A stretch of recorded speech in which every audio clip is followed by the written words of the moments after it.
I now welcome Soumya Jain, founder and CEO, iTeach Schools Pune, and Bhavya, senior math teacher at iTeach, joining us live for a session on reimagining school leadership. Over to you, Soumya. Good afternoon, everyone. Really glad that all of us are here. Never thought that I'll have to follow Dr. Tharoor in a talk. You can imagine I'm fairly nervous, but let's jump into it. Yeah, I'm going to start off by asking all of you a question and then take 5 seconds to think about it. What do you feel when you go back and remember your school principal? When I asked 20 of my friends this question, there was one large theme that came out. And I'm sure many of you also felt the same thing. They were all scared. They were all afraid. They were dreading it, or they didn't feel connected in any way. When we started iTeach 5 years ago, and I was the principal of our first school, I said, that is something that I'm not okay with. I'm not okay with my student remembering me many years later and thinking of me and with fear. That is why we started to say we have to reimagine the role of the school principal or the role of the school leader. And that's where this journey started. We're going to talk you through, Bhavya and I are going to talk you through 3 ways we've reimagined this in the past 5 years. Number one, who can be a great school leader? Number two, what should the great school leaders be doing? What is their JD like? And number three, once you found these people and they're doing it, how can you keep making them better and more effective at their work? Let's jump into the first one. This picture here is representative of many of our school leaders. And I'm sure many of you are thinking, they look really young. Are they really fit to be school principals? Are they experienced enough? And that's the first thing that we reimagined, saying most schools in our country today consider tenure as the biggest qualification for school leadership. The senior most teacher in the school or the owner of the school ends up becoming the school leader. That is something that we had to throw out right up front because we believe that school leadership is a very difficult and a very sacred role to play and needs talent and skills and values much more than it needs tenure. We've broken these talents into three big buckets. Number one is the ability to see the future and to create steps towards getting there. It doesn't matter if your school is 100 years old or you just started a couple of years ago. Every school leader has to be able to adapt to the needs of the students and the needs of the changing world around us. And so this need to reimagine school and then create milestones so that you're moving towards this new vision is probably the first talent that all school leaders need to have. The second one is people and relationships. Now, I don't think there is any role in the education system that is more diverse than the school principal's role. Right from the rickshaw driver and the bus conductor who drops the students off to school, to the students themselves, to the students' parents, to all the various staff who work in a school, not just the teachers, but counselors, admin associates, the social workers, the remedial teachers, to government officials who run inspections, to funders and donors and visitors. The school leader has to deal with a myriad set of stakeholders and has to be good at influencing them, investing them, building relations with them, holding really high expectations of everyone, yet demonstrating incredible empathy and support at all times. And the second most important talent is probably people and relationships. The third one, while it's very obvious to us, is the one that actually has created a lot of disagreement when we've shared it with people. And that is that we believe that school leaders have to be fabulous teachers, right? Unless you are an incredible instructional leader, unless your classroom is superbly inspiring, you are not able to envision what kind of pedagogy you want to bring alive in your school, in your classrooms. And what happens in the classroom is the heart of what happens in a school. And so the third most important competency is that of them being an instructional leader. When you put all of this together, we've kind of, in one line, if you say reimagining the school leader, is just the importance that needs to be given to finding the right people who have all of these talents and are committed to developing their skills to improve these talents. In one line, I want to say that the amount of effort that a company puts into finding its CEO and the amount of effort that goes into grooming that CEO is a similar level of effort that needs to go into finding and grooming our school leaders. Now that we understand who is a school leader, the second part to reimagine was what is it that they should be doing on a daily basis, on a weekly basis. The best way to explain this in my mind is the difference. Let's take an example from IPL, right?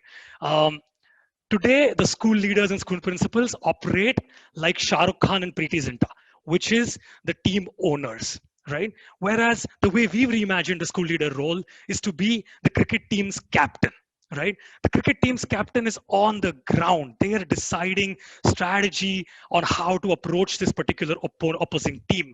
They're deciding which bowler should bowl now. They're deciding and giving quick tips to the bowler on what ball to bowl next. They're setting up the field and they're constantly adjusting it based on the current situation. They're actually playing innings and they're actually bowling to inspire the rest of them, role modeling there.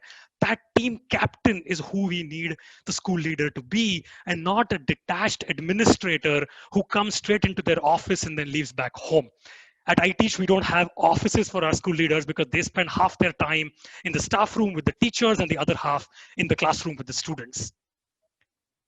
Bhavya, I've put down three things here, which is coaching teachers, co-designing programs, and measurement and evaluation. Help us see this, bring this alive for us. Thank you, Soumya. I just feel like 2019-20 has been an extremely eventful year in my life. Back in June 2019, I moved from Bombay to Pune to join iTeach schools. New city, no place to live, no friends around. It was a rough transition, new job role, right? Cut to 4 months, 3 months later, July 2019, I met with an accident and I sustained multiple fractures in my ankle. And then come to March 2020, something that happened to all of us, the lockdown, right? All the pedagogy, all the classroom knowledge that we had was out of the window, and all of us were locked in this one room inside our houses, right? But why am I telling you this? I'm telling you this because even when I think of myself, of someone who has gone through all of this year, I still feel my year has been extremely successful. And that has been possible only because I had such a stellar leadership team to lean on. I mean, right from helping me hunt a house, my school leader, Robin, he not only helped me look for a house, helped me build a circle, he also kept regular check-ins with me in the few initial months to see if I'm doing well with adjusting in the city and if I'm able to manage the work pressure and have that work-life balance, right? When I joined back after my accident, I was very it was a very anxious time for me. I was not sure, will I be able to give my best? How do I reach school? And a lot more apprehensions in my mind. This is where Robin again came into the picture, and he religiously picked me for school every day until I was comfortable to travel by my own. He gave me all the support I needed in class to again feel comfortable and at home in that particular environment, right? And cut to the lockdown, all of us, most of us rather, are currently living alone, away from our families, and so was I. My school leader, Robin, and my vice principal, Ismeet, both of them have been wonderful support systems for me. They've been calling and texting, checking up on me quite regularly if I'm doing okay, how are my food habits, how am I keeping up with my hobbies, my work-life balance. I mean, it felt more like a friend and like a sister or a family member than it felt like a manager per se, right? And I think that's what a coach does. I mean, the coach helps you in all aspects of your life so that you are able to give better at your, give your best at your spot. And for me, that is my classroom. So this is one thing that I saw coming alive very, very clearly in my school. The second thing, which again is extremely close to my heart, is I have seen my school leaders create a lot of co-designing spaces for us. What do I mean when I say they co-design spaces? In March, when the lockdown started, all of us had to start our virtual classes, right? None of us knew what to do. I had no idea. They had no idea. And still, I was given the complete autonomy to choose and design how I want to do it for my students. Do I want to use Google Meet, or do I want to use Zoom? Do I want to use Gmail or Google Classroom? Do I want WhatsApp or YouTube? It was completely left to me to decide as per my comfort. And what did that result in? I mean, today I have 90% of my students attending 4 hours of classes every day without fail. And that has been possible because I co-created this space, this process with my school leaders. And it was not just handed over to me that I have to follow this. Yeah. Fabulous. Thank you so much for sharing, Bhavya. Those examples really make these 3 parts that I've listed here come alive and help us get a peek into the way your school really functions. Thank you. We've covered the who, we've covered the what. Let's talk about how do you get school leaders to really meet their full potential. Just like all of us, school leaders also have an incredible amount of potential, but to take that potential and convert it into performance takes coaching, takes training, takes continuous professional development. At iTeach, we found 3 things to work really well. Number 1, constantly expanding the knowledge base and the understanding of best practices of our school leaders. We do this in 2 ways. We read a lot. Every quarter we pick up a book, we read it together, we debrief it, and we apply those things. We read stuff from Elon Musk, for example, his autobiography, to understand what does setting a bold, audacious vision mean. We read management books such as First Break All the Rules to become incredibly good managers to our staff members. And then we read technical, applicable books such as What Great Principals Do or Leverage Leadership that help us design our schools and their programs better. The second thing is learning trips. We believe there is nothing better to learn than to see other great schools in action. From visiting great schools in Pune and Bombay, last year we took a really bold step of actually sending all our school leaders to New York for an entire week so that they were able to observe the best schools, not just in India, but the best schools in the world, and then pick out practices and bring them to their own schools. The second concept, the second thing that's worked incredibly well for us is building a community. This research shows this all the time, that people learn best in communities. That could be teachers, that could be our students, and the same applies for school leaders. So we actually bring together all our school leaders weekly for a couple of hours to learn from each other. They lean on each other for solving challenges. They lean on each other for learning best practices. And they get a ton of moral, emotional, as well as technical support just from each other. And the last part, we always know somebody gets better at something through practice and getting feedback when they are practicing. And that's what this third part is. It is my job as the school leaders manager, as a school leader coach, to observe my school leaders in action and then give them feedback on how they are doing on the minutest parts of their role. I'll spend days shadowing them. I'll look at how they're coaching teachers. We'll step into classrooms together. We'll review staffing allocations together. And all of this, when done and given feedback and shown the mirror, helps them get better at what they do. We're about a couple of minutes from wrapping up. I hope that you've got kind of these 3 big buckets down. Number 1, who is a great school leader? Number 2, what should school leaders be intentionally spending their time on? And number 3, how can you build a community of school leaders and make them get better and better every single year? I'm going to ask Bhavya to wrap this up with telling us, if all of this happens well, what is the impact on students and teachers?